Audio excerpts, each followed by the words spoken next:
Hello, this is Dr. Muriel Rand, and this video is on elementary literacy lesson planning.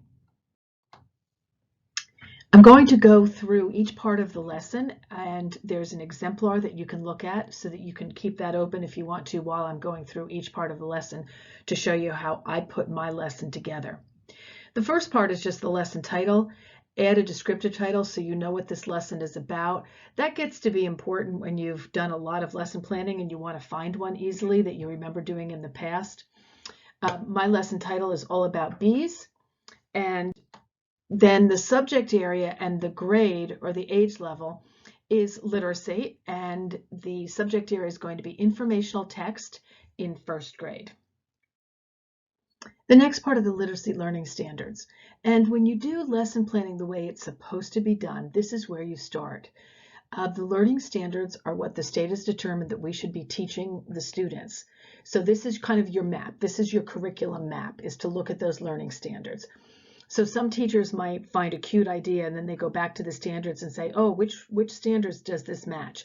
That's not the best way to do lesson planning. The best way is to look at the standard and then say, oh, what kind of cute idea can I find that goes with this standard, not the other way around. So I've started with the standard RI.1.7. That code means reading informational text. The next number is 1, which means first grade, and the next number is 7, which means the 7th standard under reading informational text. Remember that there are 10. And the standard says use the illustrations and details in a text to describe its key ideas. So that's where I started. I decided that that's what my kids needed to learn, and now I'm going to show you how I developed some activities to go along with that. First is my student learning objective for literacy. And the learning objective needs to do a bunch of different things. The first thing is it needs to match that standard. So here's my objective. Students will be able to illustrate something they learned from the book and write about 2 things in their illustration. So you see how I've connected that to the standard where they're learning about how you get information from the illustrations and details from the text. So the other thing that you need to know about learning objectives is they always need to be something that you can see the kids do. Notice that I didn't say students will understand illustrations because we can't see kids understand. I also didn't say students will learn about illustrations because we can't see kids learn. I also didn't say I will teach about illustrations because the objective is about what the kids do, not about what the teacher does. So again, students will be able to illustrate. Can I see them illustrate? Yeah, I can observe that.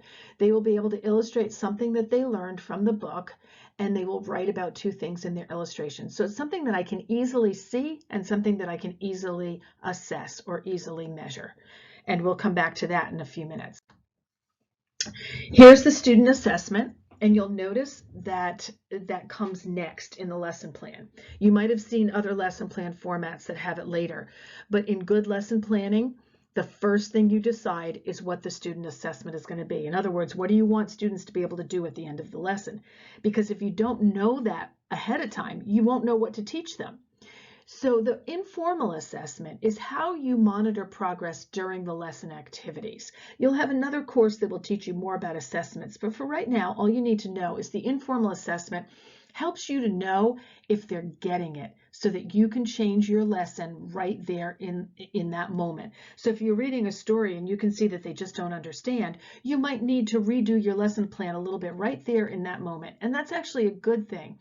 And in most teacher evaluations, they actually look for your ability to assess the students while the lesson is going on and then be able to adapt your lesson as needed. So I will observe students during the read aloud to see if they're able to discuss the photographs. We're going to do a turn and talk, and to use the term photograph. And then based on what I observe, I'll repeat or I'll give more guidance as needed. I will observe during small group time to see if they're able to draw something from the book, and I will assist them as necessary or reteach as needed in that moment. So that's my informal assessment that happens during the lesson, like from the beginning until the end. The next part is my formal assessment, and I'm asking you to write about 2 parts to your formal assessment. The first one is, what is the content that are you looking for in your assessment? And guess what? Do you notice something? This is exactly the same as your objective.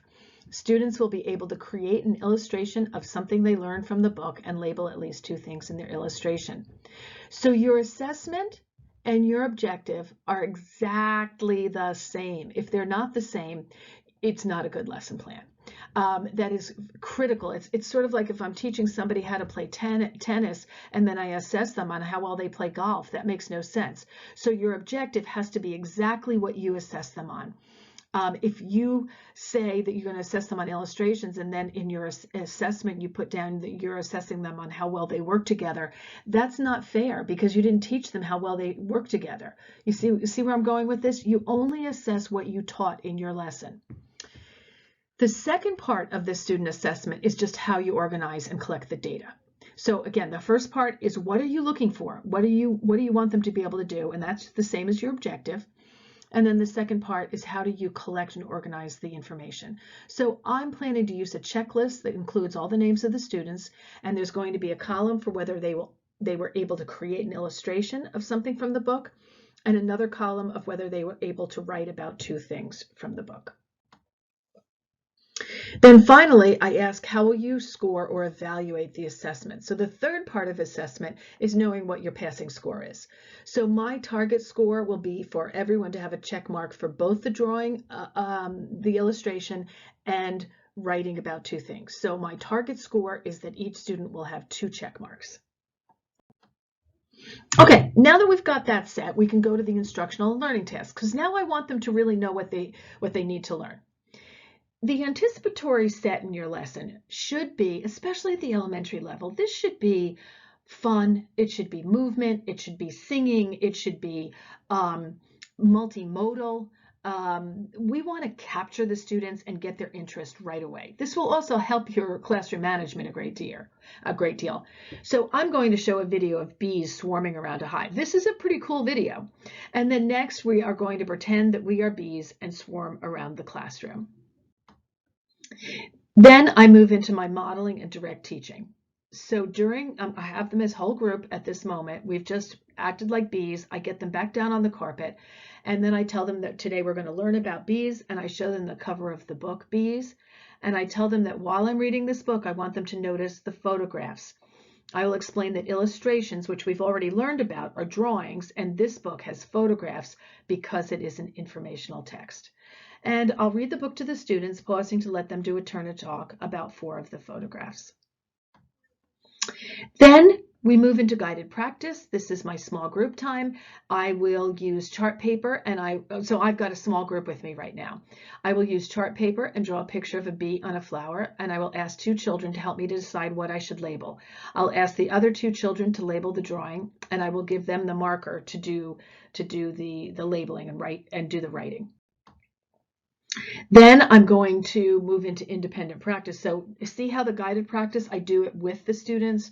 So it's an I do and we do together. And then the independent practice is the you do. So next the children will get a piece of paper and a marker, and they'll draw their own picture of something from the book and write 2 things about it. And I'll be there to assist them, but they're doing this independently. Next step is my modifications and accommodations. I have 2 English language learners who will be able to write their words in Spanish, and I also have a student with an IEP who has a communication disorder, so I will allow them to dictate the words and I will write them down for her instead of her writing them herself. Then finally, I have my instructional resources and materials. Notice that I have the complete citation for the book. This is important for when you use this lesson plan again another time and you don't know what the name of the book was or the author or publisher. You want to be able to find it again. And I have the link to the video and my materials. So this section is important for you. This is so that when you do this lesson in real life, before you start your lesson, you can make sure that you have everything ready. And that's it. That's a little tutorial in writing lesson plans. Hopefully that will be helpful. Again, look over the exemplar that I've provided and go step by step, just following the template and following this video. I hope it helps.